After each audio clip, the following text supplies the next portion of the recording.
Ladies and gentlemen, dear friends, welcome to this town hall meeting. I'd like to welcome more especially Rosemarie McCLean and Pedro Guazo, as well as Aliamane Bacar Saïd, who are going to be the main speakers of this town hall meeting. This town hall meeting will be in two parts, from 9 to 10.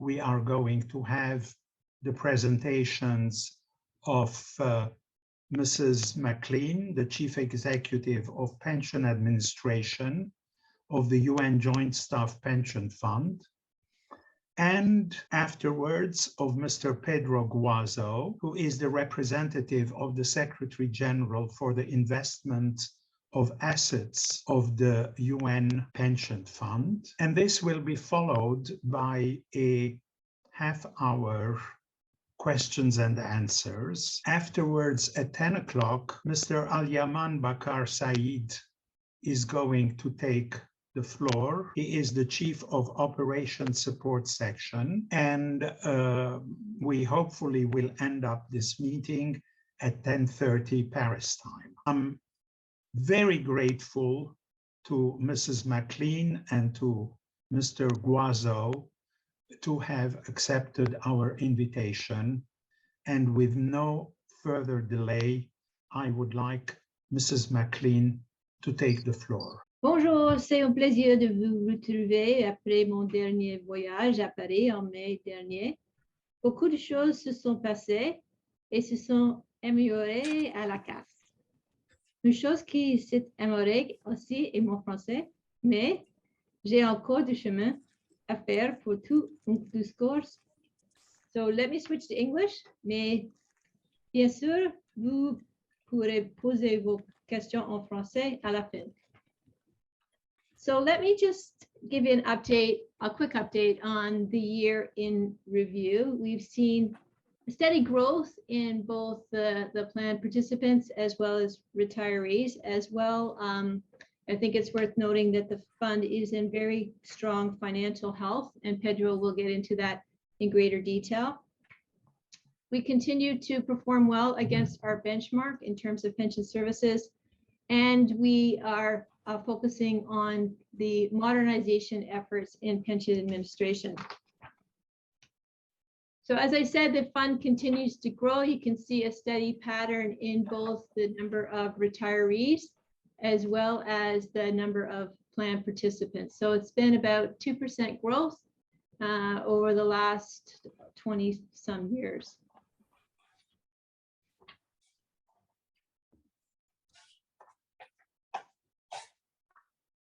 And our population is aging. You may have seen this slide before, but if you look at the very top of the slide, in 2000, we had about 500 people that were over the age of 90, and now that number is almost 4,000.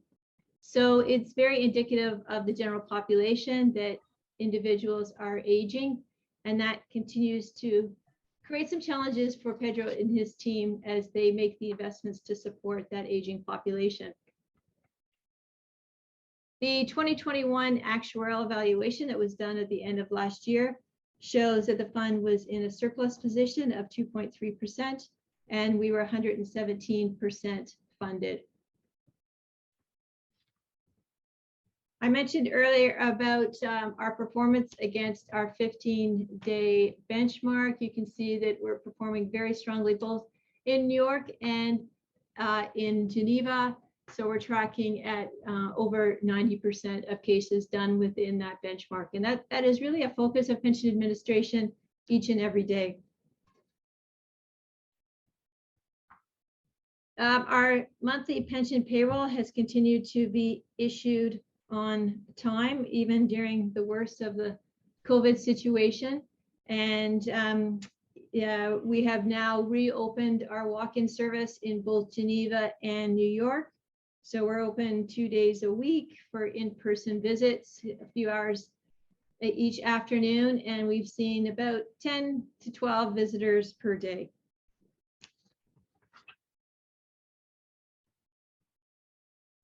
Moving on to some other strategy achievements, more than a third of our retirees are now either using the digital certificate of entitlement or uploading the paper version of the certificate of entitlement. So they're using technology to meet that annual commitment of all retirees that they submit a certificate of entitlement to us.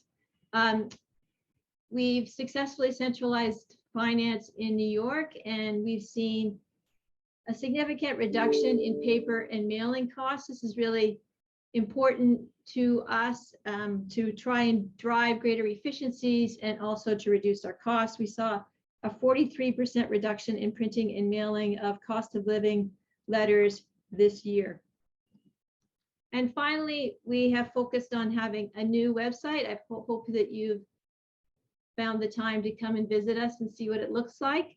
I think it's a much cleaner design, and for the first time, information related to both the Office of Investment Management as well as Pension Administration can be found all in one place. So hopefully you find that really easy to navigate, and we'd be happy to hear any feedback from you as you use it.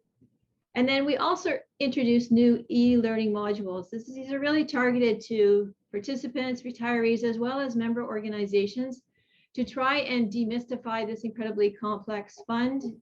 We've invested a fair amount of time in trying to make sure that the e-learning modules are easy to follow, and the feedback we've had from specifically member organizations have been very positive, because sometimes they forget all the steps and rules involved in individual retirements. And so I think that's been very well received. We had our board session in July. It was a little different this year in that the group was smaller in light of the decisions that were made by the General Assembly to limit the number of participants in person. But it was a very good discussion. A lot was accomplished, made changes to some minor changes to regulations and rules. And of course, they approved the budget. All of this, of course, needs to be ultimately approved by the General Assembly. And Pedro and I have a meeting with the Fifth Committee this week, actually. Some of our 2023 budget priorities, as I mentioned to you, this fund continues to grow. And so we need to make sure that the service keeps up with that demand. Responding to geopolitical challenges, we have seen some challenges getting payments through to areas of the world like Afghanistan, Mali, the Russian Federation. And so we have partnered very successfully with the UN Treasury to get these payments through. But it has added a fair amount of complexity to our finance team, because we find that one month the payments go through and then the next month they don't. And trying to ensure that we keep in touch with retirees affected has been an ongoing challenge. And I think it also highlights the importance of any one of our retirees to keep their personal information updated with us, so that we can contact them in the case of certain circumstances. So we asked for some additional posts to support those geopolitical challenges. We're also continuing our focus on digital and better data, better reporting on our services, and we're making some changes to prioritize risk management. And then also wanted to just spend a couple of minutes talking about that certificate of entitlement, because it really is of utmost importance to you and to us to ensure that we get that certificate back.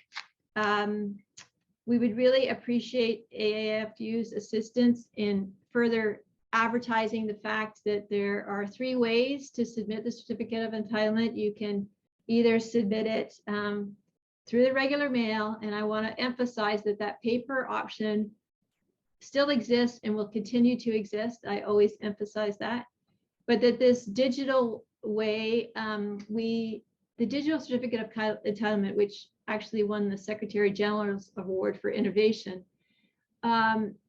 we've actually updated it. There's a new version of it available for retirees to use. And that's what Aliamane's going to talk about after Pedro and I finish our presentations. You'll see that there's an enhanced version. You no longer have to make an appointment. We proactively reach out to you. And we've just made it easier to use. So he's here to walk you through step by step what it would take for you to register, for those of you who haven't done so yet. I also wanted to mention that the second mailing of the paper version of the 2022 Certificate of Entitlement has been sent to almost 13,000 retirees who have not returned their 2022 Certificate of Entitlement, despite that first mailing, which happened in June. So if you have friends or neighbors who haven't submitted their Certificate of Entitlement, I would really encourage you to make sure that they fulfill that obligation. It's really critically important. And then finally, the member self-service, just want to make sure everybody knows that that exists. It's your one-stop shop for all your pension needs. You can track all of your payments there.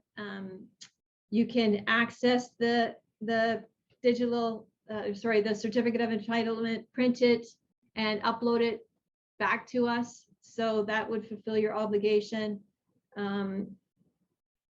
You can track whether you returned your barcoded form yet.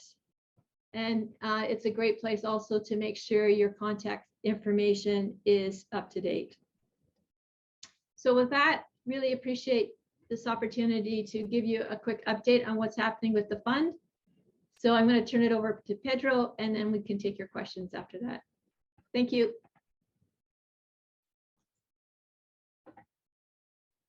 Over to you, Pedro. Thank you, Rosemary. And let me try to share also my screen. Good afternoon, everybody. It's very nice to see some familiar faces in the screen. I'd rather see you face to face, but we're living new times, right? But at least it's good to see you virtually. Give me 1 second. I prepared a couple of slides only to help us guide our dialogue. Here it is. Can you see my screen now? I hope. Yes, Mr. Guazo, perfectly. Thank you. So I hope that you can see a graph there divided in 4 quadrants with a lot of points, right? Let me first try to explain you what this chart reflects. And this chart reflects the complexity and the extraordinary times that we are living in today from the financial perspective. And of course, this is the result of all the other things that are happening, right? What we put here in this chart is on the x-axis, we measured an index, a normal market-based index for public equities. And in the y-axis, we put the returns for the global bonds, right? The instruments of debt. So you have equities on one side and public debt on the other side, right? Normally, in normal times, both markets give positive returns, right? So if you can see on the top right quadrant in your screen, you would see that most of the dots for the last 24 years are in that quadrant. That means that you have positive returns in public equities and positive returns if you invest in bonds, right?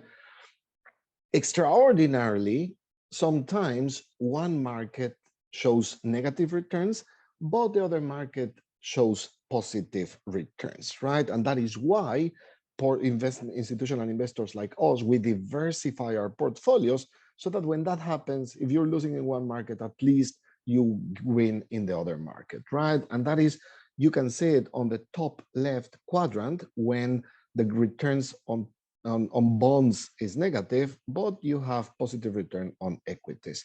And on the bottom right quadrant, you see when the public equities were negative, but it was compensated by the positive return on bonds, right? However, very extraordinarily, both markets have negative returns. If you see, before 2022, there were two events in which the returns of both markets were negative, but they were like almost close to zero, right? But if you see, unfortunately, 2022 has been the most extraordinary negative returns scenario in the last 24 years, right? You can see there on the bottom left of the quadrant, the equities market, the public equities market is returning 24% negative, while the bonds market is returning 20% negative, right? So it's very difficult to make money on this scenario, right? And if you add to that, these are nominal rates of return. If you take out the effect of inflation over it to make it a real rate of return, it's even worse, because you would add to that number the 9%, 8% of inflation that we have seen here. So we're seeing negative returns, negative real returns of close to 30% in public equities and in global bonds, right? Unfortunately, as you know, we have allocated around 50% of our portfolio in public equities and 30% in bonds, right? So that is why we're suffering the same level of impact in those portfolios as everybody else in the market is suffering. However, we are not, with the negative return that we're facing in the whole portfolio is not as negative as those two, because 20% of the portfolio, we decided around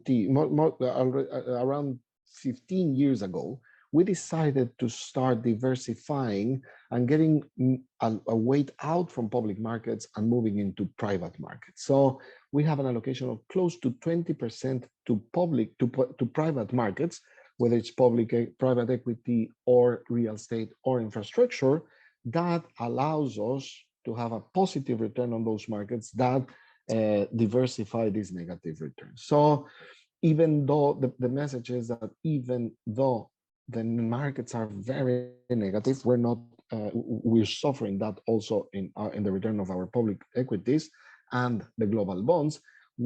Part of that negative return is being absorbed by the positive returns of our diversification in private markets, and also the decision that we made starting in September, October, November last year, when we decided to keep a larger allocation in cash, almost up to 6% we kept in cash. And of course, cash doesn't suffer these losses, right? So this is just a way to tell you that situation is very complicated. It's still very volatile, right? We're suffering volatility from everywhere and in all the parts in the world, you name it, Europe, the US, emerging markets, we're suffering a lot of volatility, and these losses due mainly to inflation and the disruption on supply chains, which is affecting everybody's portfolios, right? So we are taking care of this. Now, the big picture, right? Because the next question is, okay, we're seeing these negative returns, but how is that impacting our portfolio in particular? And most importantly, the market value of the assets, but how do they relate to the liabilities, right?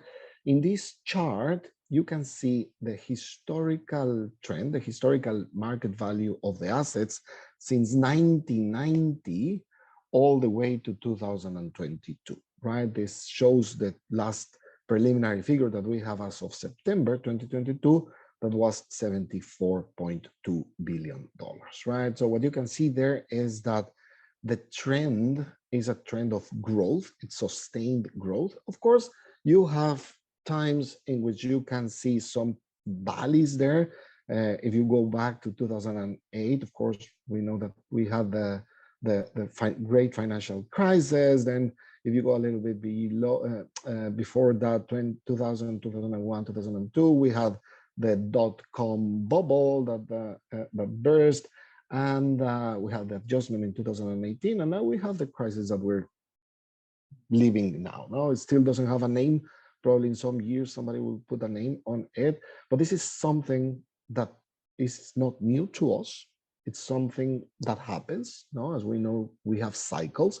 If we are long-term institutional investors, we have good times and we have bad times. What we have to make sure is that the good times are more and larger than the bad times, and correct as much as possible, right? What we can see here, the good thing is that the extraordinary positive returns that we had in 2020 and 2021, see the increase, see the dramatic increase that we had in 2020 and 2021. So it was a very sharp increase, helped us to cushion, to have a cushion for the crisis that we knew that it was going to happen in 2022. So even with the valuation, non-realized losses that we have until now on our portfolio, the gains that we had in 2020 and 2021 are more than enough to cover for those losses, right? And then, so this is in absolute terms what happens to the market value of our assets. But then the very most important question is how those assets relate to the liabilities, right? And what you have here is the same chart from 1990, but this shows the relationship between the assets and the liabilities. And what you can see here is, based on the numbers of the last actuarial valuation as of 2021, the funding ratio reached the record high number of 117%. 117%. So this is the fund, our fund, has never been as strong as it is today, right? And if we made a very arbitrary analysis and we said, okay, what would happen if we would just like substitute the market value of the assets from December, because remember in December, we reached a record high of $91.5 billion.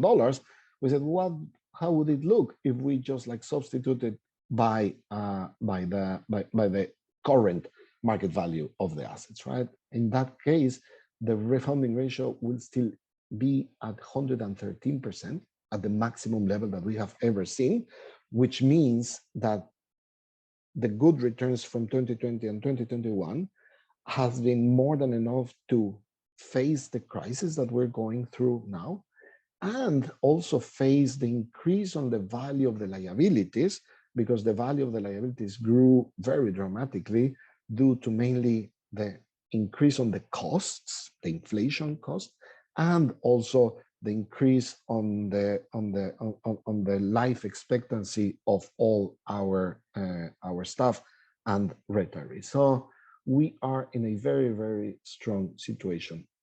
One thing that I want to tell you is all these graphs that I'm showing you here, they're all available in our website. So whenever you have a question on what is the current market value of our assets or what is the funding ratio, you always can go to our website and all this information is public. We have done a great effort, both Rosemary and her team and me and my team, to put at your fingerprints all the relevant information of the pension fund so that you have the peace of mind that it's healthy, it's strong, and it's efficient, right?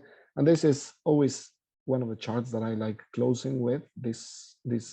Our team, we adopted this boat as the sign of our fund. If you notice, the name of that boat is Prudence, and we love it because that is how we act every day. Every decision that we make is based on prudence, and that allows us to claim that our fund is financially sound, as you could see. It is responsible, it is sustainable, it is efficient, and it is prudent, right? So I included in this chart, I will share with you the slides, but I included here the link to some of the places where you can see all this information that I have shared with you.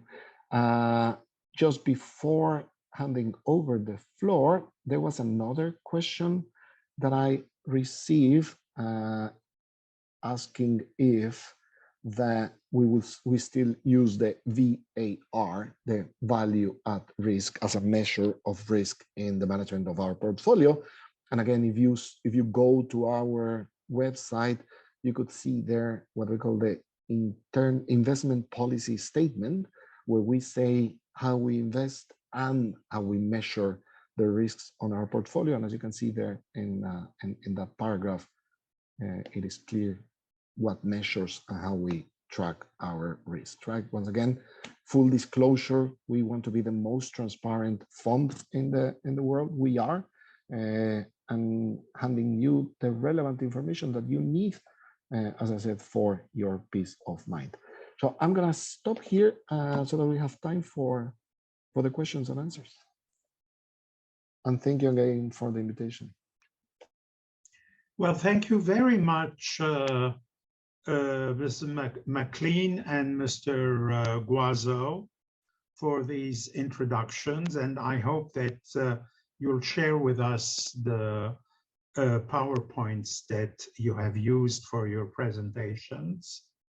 Well, one first question I have is it on the agenda to recuperate the 0.5% that have been deducted from the first pension adjustment? Another question is, would it be possible to align the cycle of the certificate of entitlement, or even the digital certificate entitlement, on the calendar year? That is to say, on the 1st of January, or in January in general of each year, instead of receiving it sometime in June or July, where most people, of course, are on vacation. There is also the question of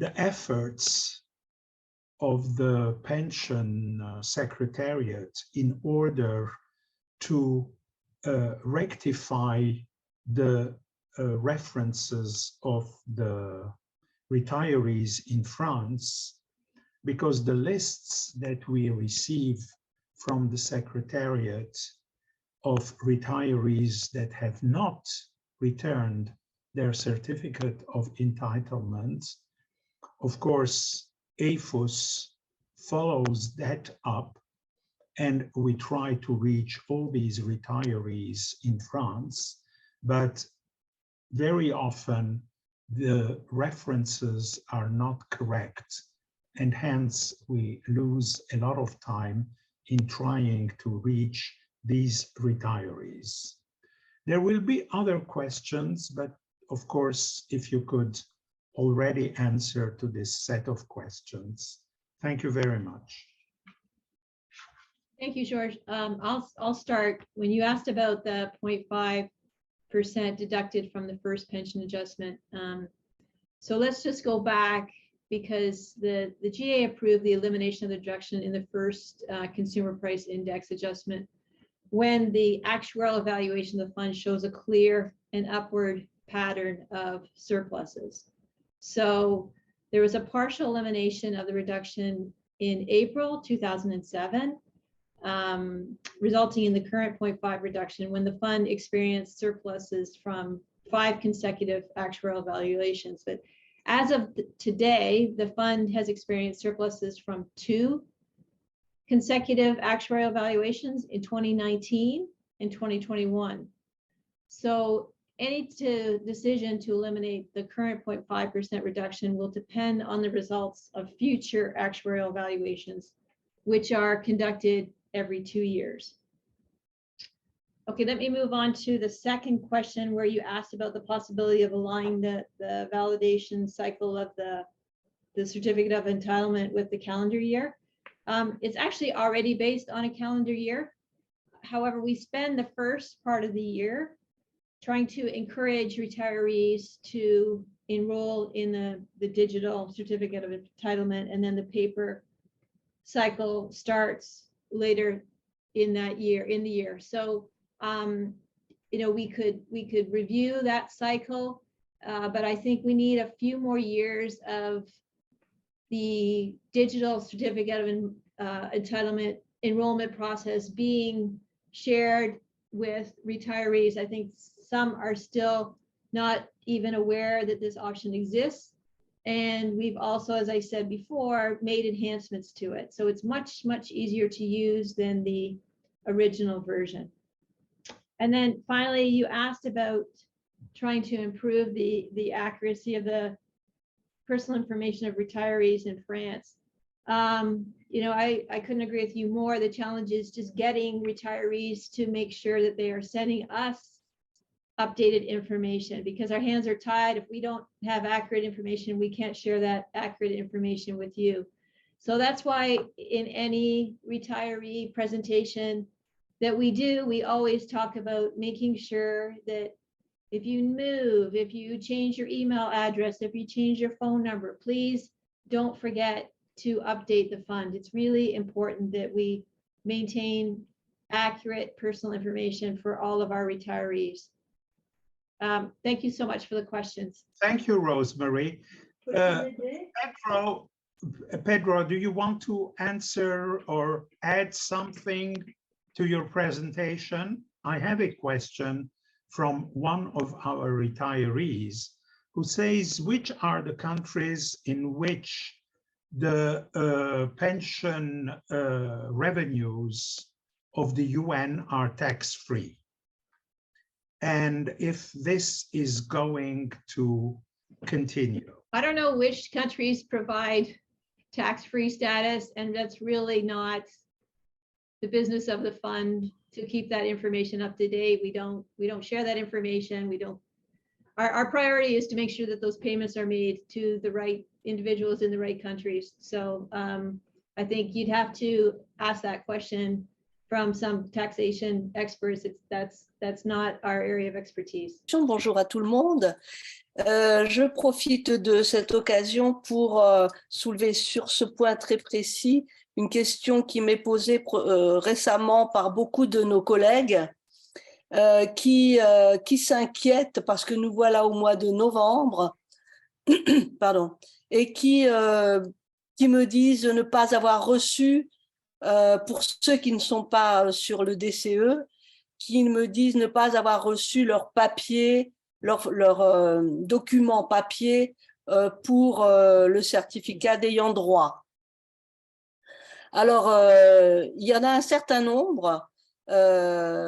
Habituellement, comme on le disait précédemment, nous faisions avec la Caisse des pensions un petit récapitulatif sur les listes qui nous étaient envoyées par la Caisse des pensions. Nous ne l'avons pas eu cette année. Donc, on ne peut pas vraiment avancer pour répondre à ces questions. Et ma question est la suivante. Est-ce que toutes les formules papier ont bien été envoyées? Et comment faire ou quoi faire si quelques retraités se trouvent dans une situation de possible suspension? Merci. Bonjour Josiane, c'est Aliamane, je pense. Bonjour. Bonjour Aliamane. Alors, je prends cette question qui est posée en français. En fait, comme Rosemarie l'a bien dit, nous avons envoyé les CE en papier en juin et puis nous venons d'envoyer le second envoi le 24 octobre. Mais comme vous le savez, depuis la situation COVID, les situations de courrier dans plusieurs pays ne roulent pas vraiment de façon optimale. Mais je peux vous confirmer que nous avons envoyé environ 52 000 CE en papier en juin. Nous avons envoyé environ 13 000 en octobre. Et pour la liste des cas à suivre, si vous vous rappelez bien, cette liste-là est émise en janvier, février de l'année suivante. C'est-à-dire, nous donnons encore un peu de temps pour les bénéficiaires qui auront reçu notre relance de nous renvoyer le CE ou d'émettre le CE digital. Et en fin janvier, début février, c'est là que nous allons émettre la liste des personnes qui seront potentiellement suspendues. Et c'est les listes-là que nous allons distribuer. Alors, pour les listes de suivi, ce n'est pas le moment, mais au moment venu, nous allons collaborer avec notre section du service à la clientèle pour pour distribuer ces listes. Et à ce moment-là, je pense vraiment que la solution la plus rapide, c'est d'inviter la personne à émettre le CE digital, ce qui va permettre un processus assez simplifié de notre côté, puisque sachez qu'après l'envoi du CE, même s'il est envoyé par email, nous avons une équipe qui doit scanner tous les CE reçus dans le système avant que le système soit mis à jour. C'est un travail additionnel que mon équipe de gestion de la documentation n'aurait pas à faire si la personne émet le CE digital. Alors, j'ai une autre question d'un ordre, bon, c'est corollaire, mais quand même un peu différent. J'ai quelques personnes qui sont récemment installées dans des maisons de retraite, dans des EHPAD, et certains membres des familles, enfin les membres des familles, disent nous avons envoyé, ou est-ce que c'est ce qu'il faut faire? D'abord, premièrement, est-ce que c'est ce qu'il faut faire? Envoyer une lettre à la caisse des pensions signalant que je suis le tuteur dorénavant des affaires administratives de mon parent, et de ce fait, est-ce que je peux recevoir directement, bien sûr il y a un changement d'adresse, puisque je peux recevoir directement les papiers de la caisse pour mon père ou pour ma mère ou pour mon frère, etc. Parce que les personnes qui sont mises en EHPAD, quelquefois quittent complètement leur lieu de résidence déclaré à la caisse des pensions, et le courrier se perd,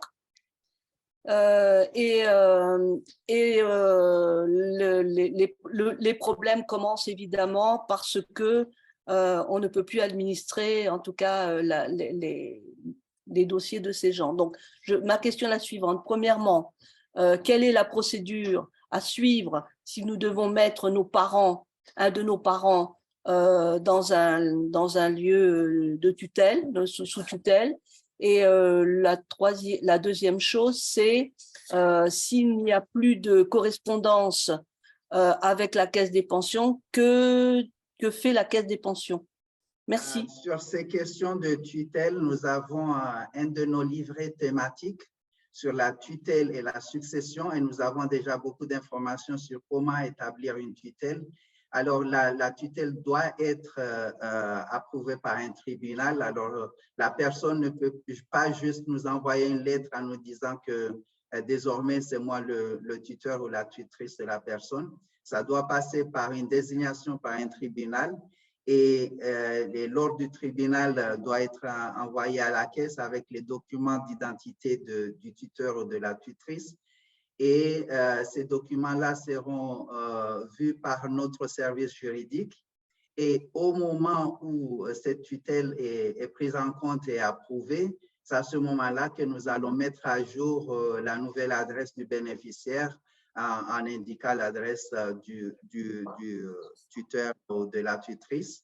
Et en ce moment-là également, si parmi les décisions de mise en tutelle, il y a aussi gestion des affaires courantes, Ça pourra inclure la signature du CE, du certificat de droit de prestation, et autres communications directes avec la caisse. À ce moment-là, c'est vraiment la tutrice ou le tuteur qui gère les affaires du retraité en agissant directement avec la caisse et en nous envoyant aussi la nouvelle adresse où nous allons envoyer les documents sous couvert, le tuteur ou la tutrice.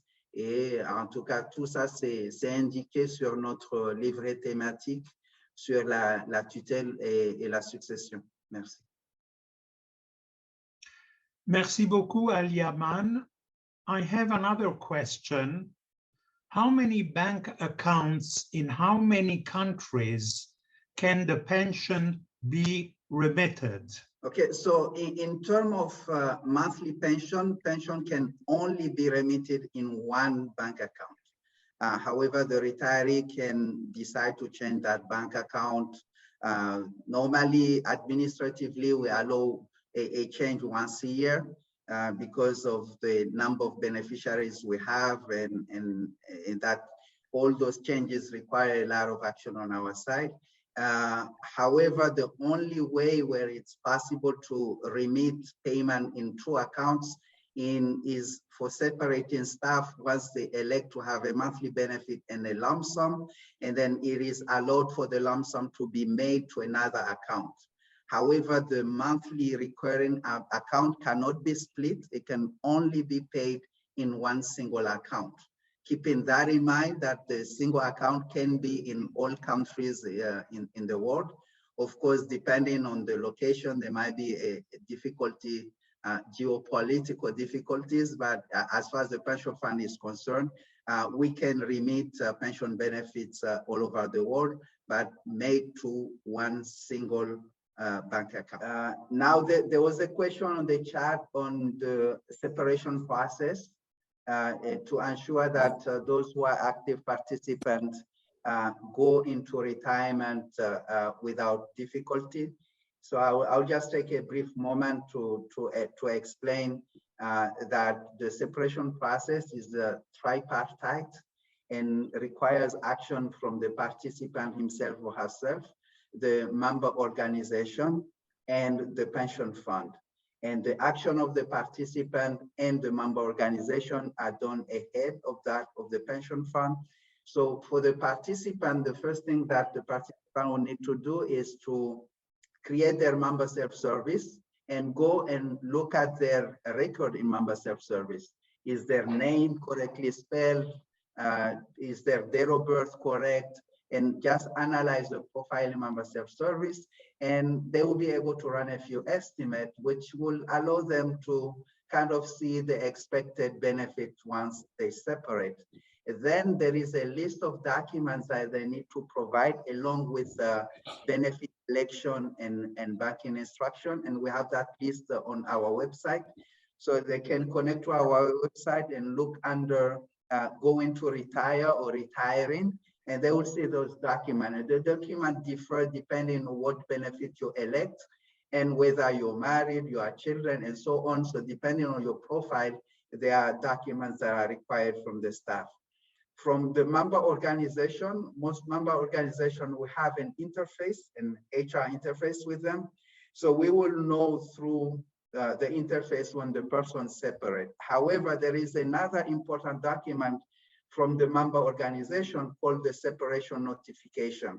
Most organizations use that separation notification as a sort of a clearance mechanism.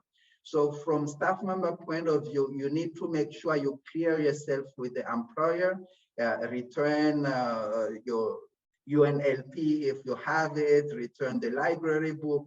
So make sure you return anything that needed to be returned from your employer, and make sure that you have no liability toward your employer, and that document will be released as quickly as possible. Once we receive those three documents, so separation that comes from the interface, payment instruction from the staff, and separation notification from the employer, then the fund will be able to calculate your pension. And as Rosemarie has shown, we are processing a high number of benefits within the established benchmark, which is 15 working days. Thank you very much, Aliamane. So now it's almost in Paris 4 p.m., in New York 10 a.m. So maybe we will now move into the second part of this town hall meeting, since we have no more questions pending. George, Yeah. there was a question in the chat that hasn't been answered. Someone is asking what would happen if the dollar loses its supremacy on the world market? Would the fund adapt to the new coming currency? Would anyone be able to answer this question? Thank you, Neda. I had not had time to look at it in the chat. Thank you very much. I guess this is a question for Pedro, right? Well, you want us to I guess that this is a very existential question, that it's not only for the investments, but also I think that they're referring to the, because the operational currency of the United Nations and of the pension fund is the US dollar, right? That is why all the payments and everything is made in US dollars. I mean, I think that nobody has ever thought about that scenario.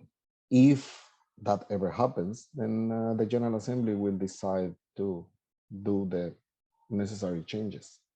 But I mean, the evidence suggests otherwise, right? In the last months, the US dollar is still the safe haven when there are crises, and it's the case once again. Thank you very much, Pedro. And of course, thank you very much, Rosemarie, also for all your presentation and for having replied to the different questions. Hence, well, maybe if you agree, we'll move now and give the floor to Mr. Aliamane Bacar Saïd, Chief of Operations Support Section. Aliamane, you have the floor. Thank you very much, George. Good afternoon, everyone. I have a brief presentation to make on the digital CE. But then if some of you have your phone, your tablet, and you want to try it while I'm here, I will really be pleased to guide you through the process. And as we say, the process has been improved with this new version, which is the version 3.0.0.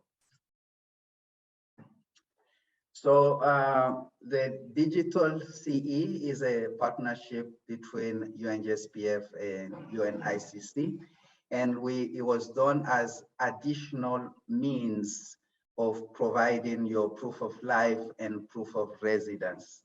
Again, I insisted on additional means because the paper version will not go away. It coexists with the paper version, and we have synchronized both, that you can automatically be one or another without you having to do much. So technically, you can enroll to the DCE, but if you don't issue the DCE, you will receive paper. If you return paper, you will complete the CE cycle. If you issue the DCE, you will not receive paper, and so on. So again, the application is available on the App Store and on Android. It is optional, so no one is required to use it.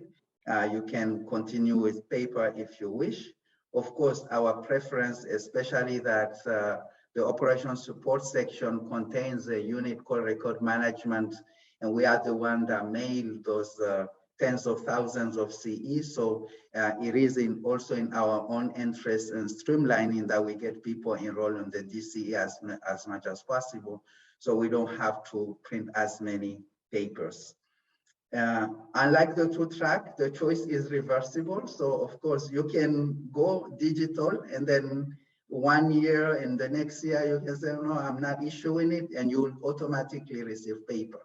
Even after receipt of paper, you can also switch and say, you know what, I received the paper, but I'm issuing the DCE, and that will be also sufficient. You will not receive any reminder once you issue the DCE or you return paper.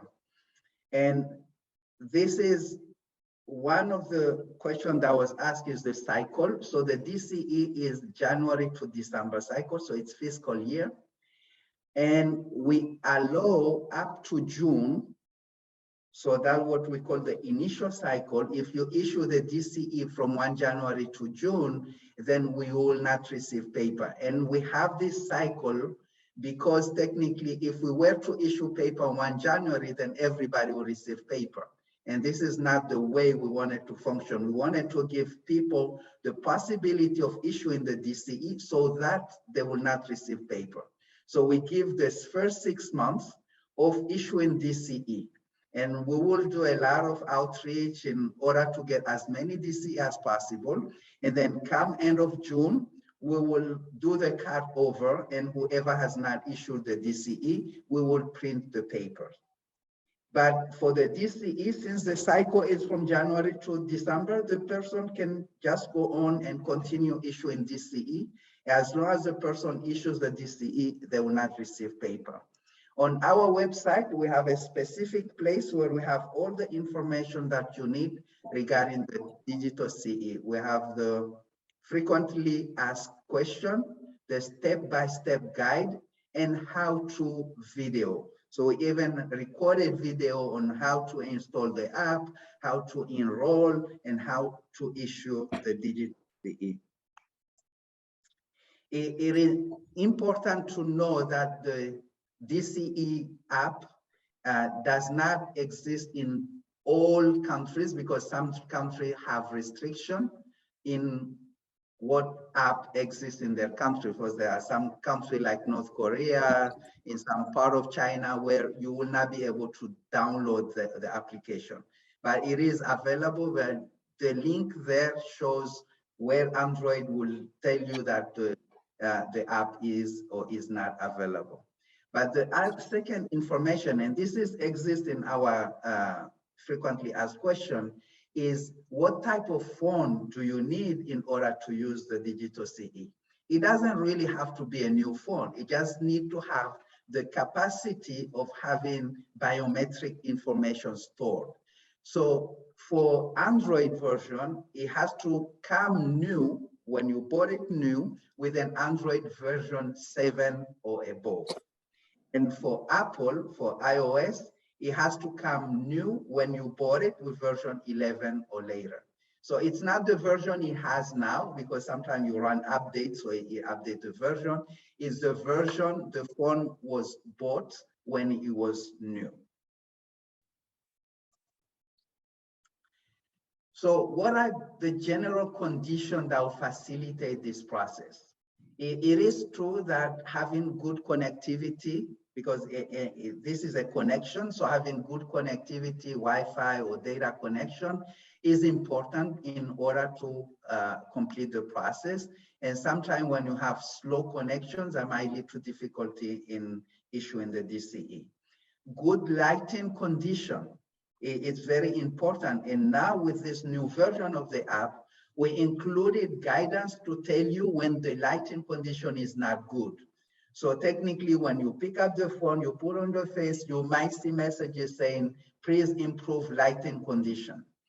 And the third element, before there used to be people who were checking the biometric, but there were hands behind, somebody helping them, there were other faces around, there were pictures on the frame, and that made it difficult as well for the person to issue the DCE.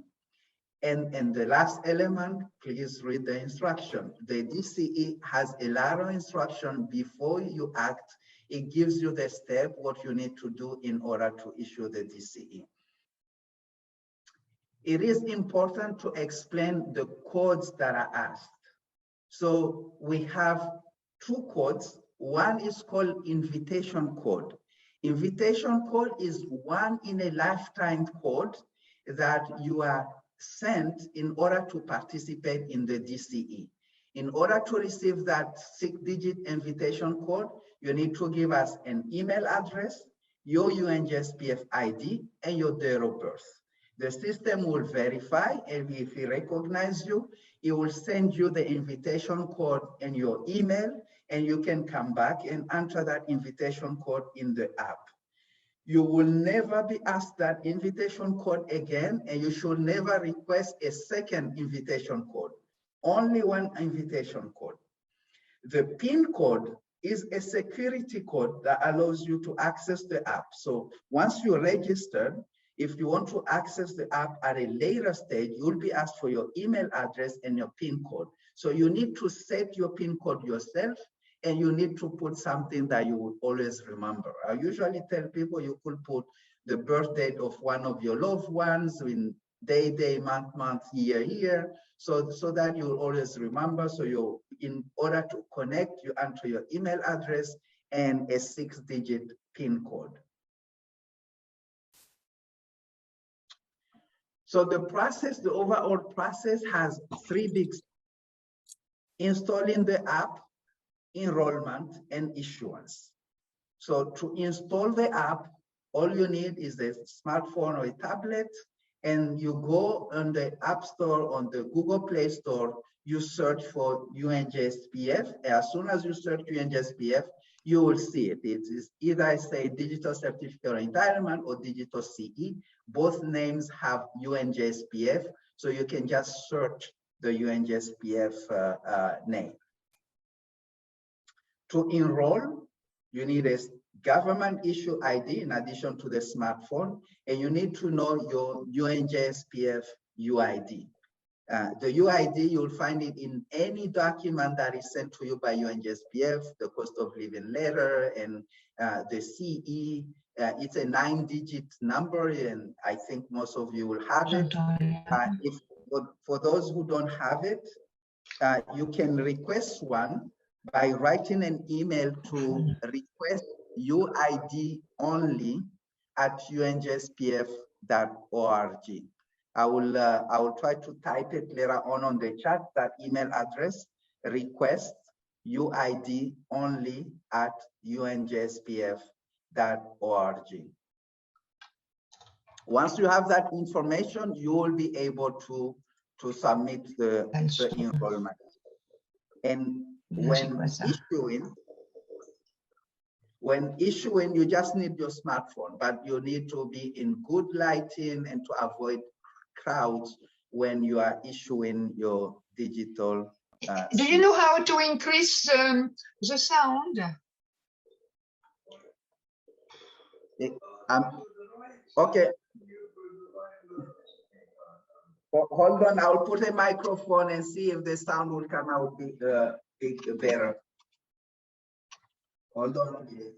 The sound is excellent, but maybe some people need themselves to increase the volume of their microphone. Please do not. Please do not interrupt the speaker. Thank you. I hope now it's better because I'm using the mic headset, so I'm closer to the microphone.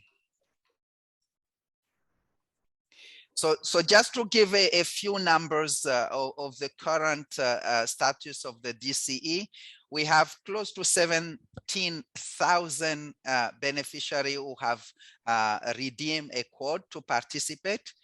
We went live in end of January 2021, and in 2021, there have been 7,736 retirees that have issued the digital CE. And in 2022 so far, we have 13,521 that have issued the digital CE. We have currently 209 requests for approval that are with my team for approval. And we have about 90 cases where the person has been approved but has not yet issued the digital CE.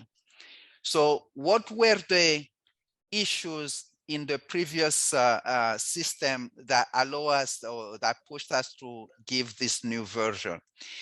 A lot of retirees were receiving an error, I'll say biometric model not found, or they will be stuck at a certain percentage, stuck at 9%, and the app is not going any further. So that will happen when the user has either uninstalled the app or the user has deleted the application data, or the person has changed phone. Now, it is important for the first one. A lot of users, when they're having difficulty, well, the first thing that comes to mind, let me uninstall and then reinstall.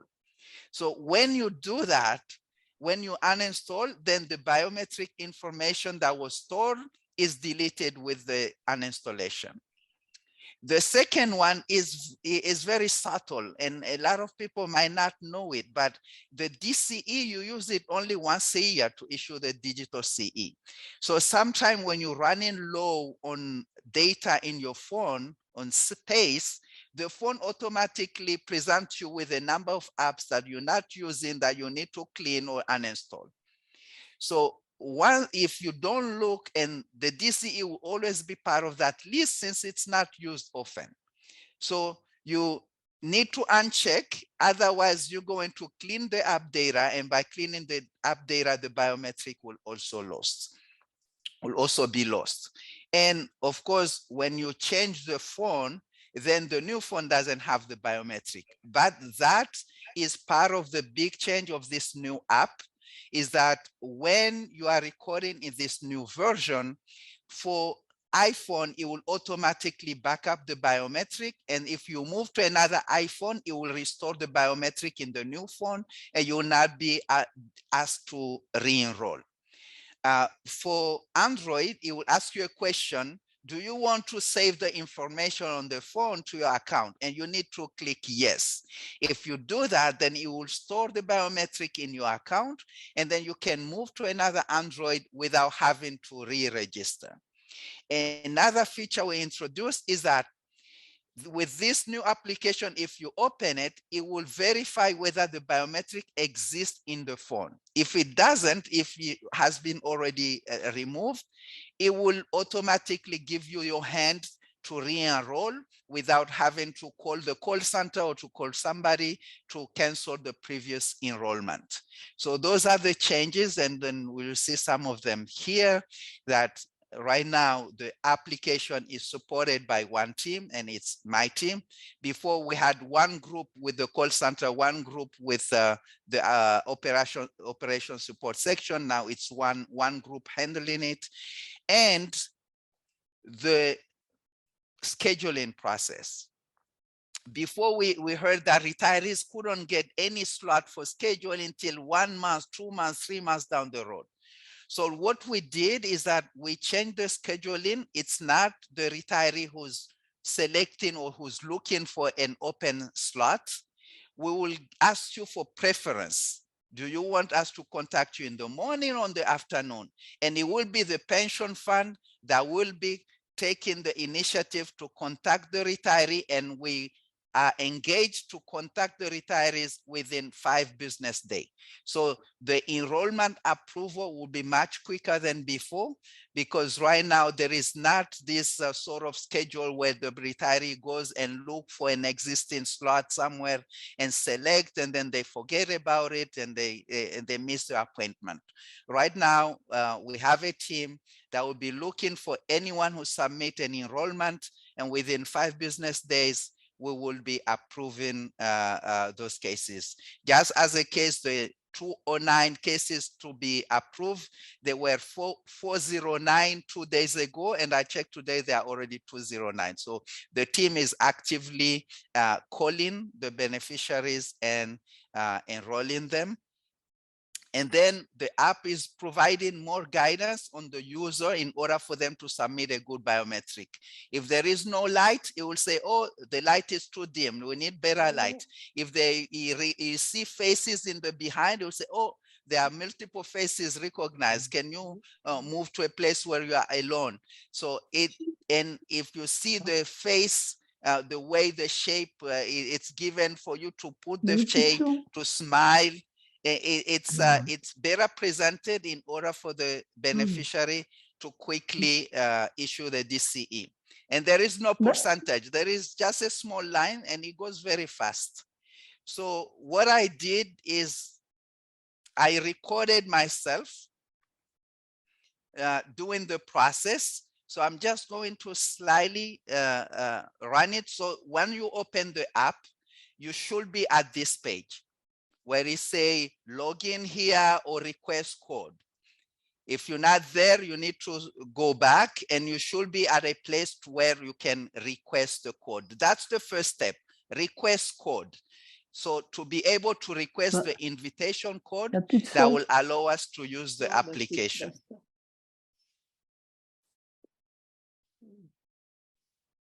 So once you request code, it asks you to enter an email address, to enter your unique ID and date of birth. So if some of you have the application already installed, you can already follow the instruction the way I'm doing it here on the slide and be able to continue yourself. Here I'm just putting any email address, but you need to put your personal email address because you will receive the code in that email. The system will automatically trigger an email to you that will contain the code. Then you enter your 9-digit unique ID, and then you put your finger on the date of birth, and then you'll select your date of birth. And of course, we have the application in English, in French, and in Spanish. So depending on how your phone is set up, you will see this in French or English or in Spanish. So once you select the data, you can just click the request button and then the system will verify you. So you need to make sure that the address email is correct, the UID is correct, and the date of birth is also correct. Once you set those 3 elements, please verify them very well, especially the email address, because if you put the wrong email address, you will not be able to receive the notification. So now once you enter the information, you click request, you will see a message that says invitation code sent to, and you will indicate your email address and you say continue. So now your next step is to go and find that code and come and put it in the screen in order to redeem the code. Here I I have the code in my system, so I just went back to my system to get the code and I'm going to put it there.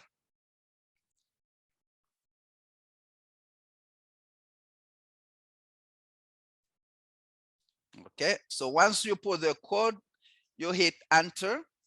So the next step, it will going to ask you to enter your PIN code. The PIN code is the security code that you will always be asked to enter when you log in into the system. So you need to put something that you always remember. You see how quick I put this code is because I have a code that I will always remember. It's on my head and I always remember that one. That's the one that I use. So now as soon as you put the PIN code, you're ready to get started. And it shows you the step. You need to enter your phone number, take a picture or an ID, and then verify your face biometrics.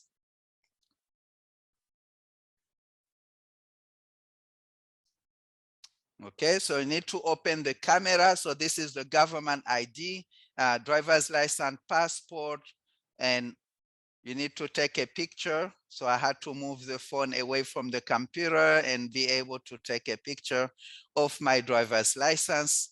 And you just put it the camera like that and take the picture.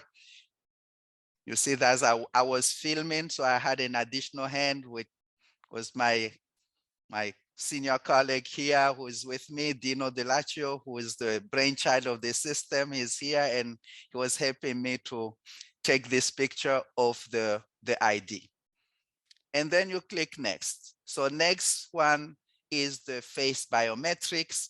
And I stopped it here because taking the face biometric is similar as issuing the DCE. You need to verify your face, but people think it's harder to issue the DCE. So I took a small video of issuing the DCE, and you'll see it will take me less than a minute. So I will run this one, and if the light conditions are good, and then it will tell you to smile, or it tell you to keep a straight face. At the end, it might ask you to blink, or it will accept. So again, static, and the bar is increasing, and then it's going to finish. So that's a process as we have it. Again, it's the same process to enroll as it is the same process to issue.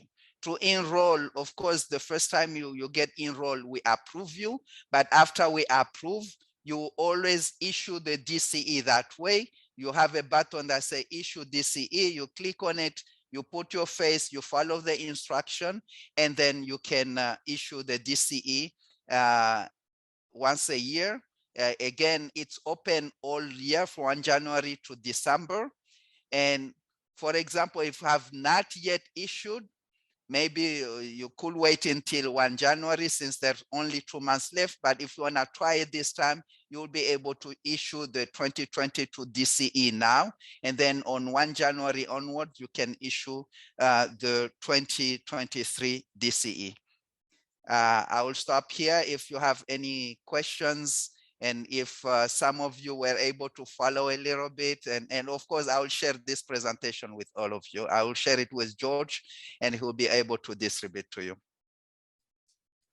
Thank you very much, Aliamane. It was extremely clear, and this presentation step by step was extremely useful indeed.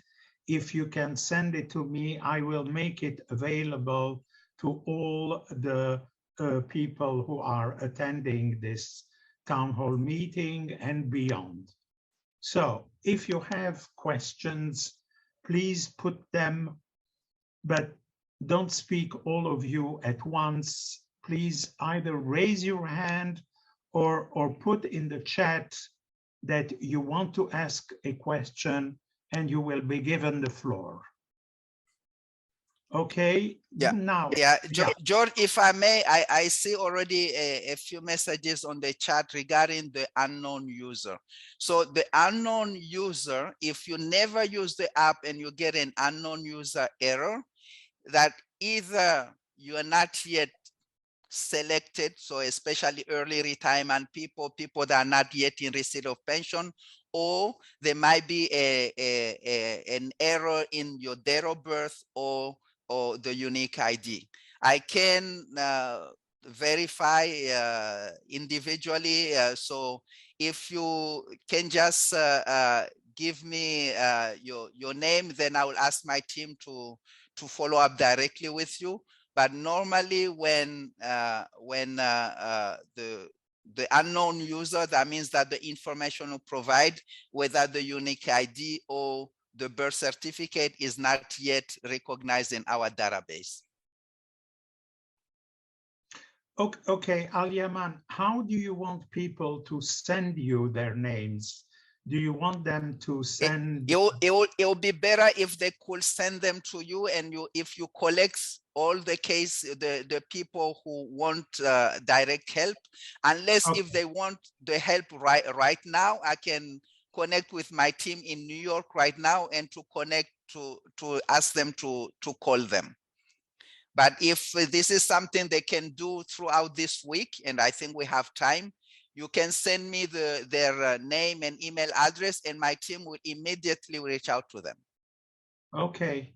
So what I suggest is that you send to, please note it down by email, your name and date of retirement, and if you have already retired, your UID number to the following email address, AFUS, AFUS, at AFUS again, .unesco.org. Thank you very much. Now, Josiane Tarifer has raised her hand and she has a question. Oui, merci Georges. Je voulais juste poser une question générique autour de cette question du DCE. Un certain nombre de nos collègues parlant du DCE, je ne parle pas du fait de s'inscrire, etc., mais une question qui revient, c'est quelle est la sécurité du système qui, je le souligne, a obtenu les applaudissements du monde international, mais quand même, quel est le degré de sécurité des informations qui sont transmises via ce système? Et certaines personnes hésitent à s'inscrire parce qu'ils ne veulent pas voir leurs informations circuler sur le, je ne sais pas comment on appelle ça, pas le métaverse, mais je ne sais pas comment on appelle ça, mais voilà, il y a une question de sécurité. Donc, j'aimerais savoir si Aliamane peut nous donner quelques informations sur cette question un peu corollaire. Merci. Alors certainement, Josiane, je vais commencer par dire déjà, c'est un produit purement onusien. Les collègues qui ont fait cette application, c'est les collègues de United Nations International Computing Center en collaboration avec la Caisse. Et ça a été audité et soumis au système ISO 27001, si je me rappelle, sur la sécurité. C'est-à-dire que c'est des données hautement sécurisées qui initialement résidaient dans un endroit sécurisé de votre téléphone. Et récemment, avec ce nouveau système, avec votre choix, vous pouvez garder une version de l'information sur le compte Apple ID ou Google Account pour pouvoir changer de téléphone sans devoir vous réenregistrer.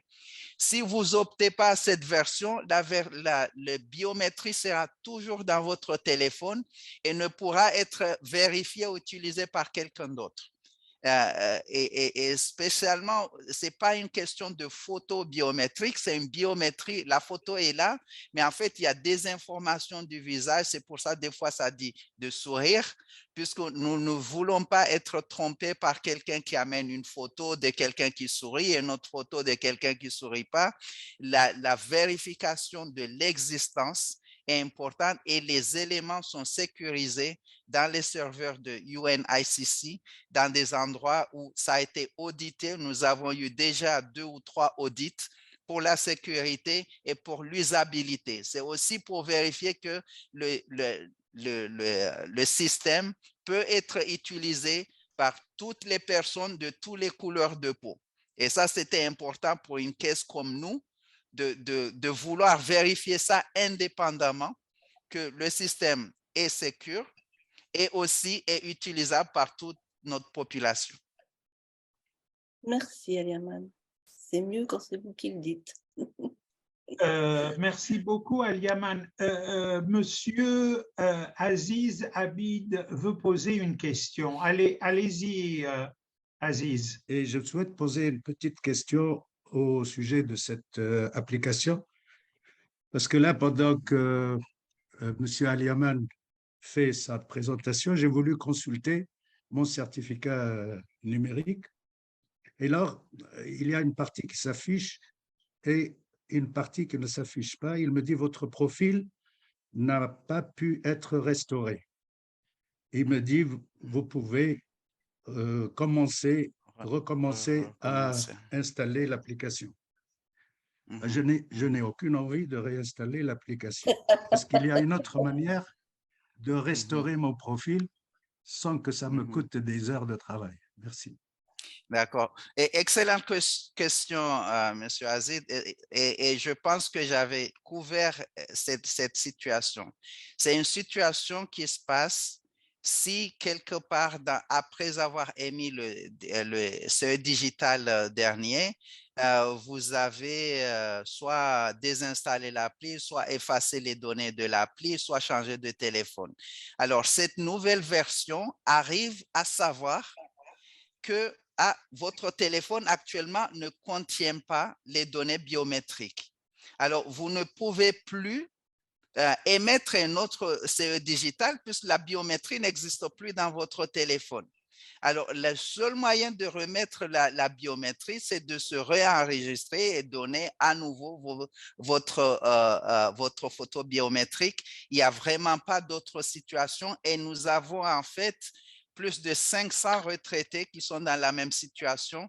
Comme j'ai expliqué, comme l'appli, vous l'utilisez qu'une seule fois par an, elle est listée parmi les applis non utilisées ou non utilisées fréquemment. Alors, beaucoup de temps, le système vous propose d'effacer les données des applis non utilisées pour vous donner plus d'espace dans votre téléphone. Et il faut vraiment regarder dans la liste proposée et décocher le CE digital. Sinon, vous serez toujours en train de nettoyer les données et devoir vous réinscrire.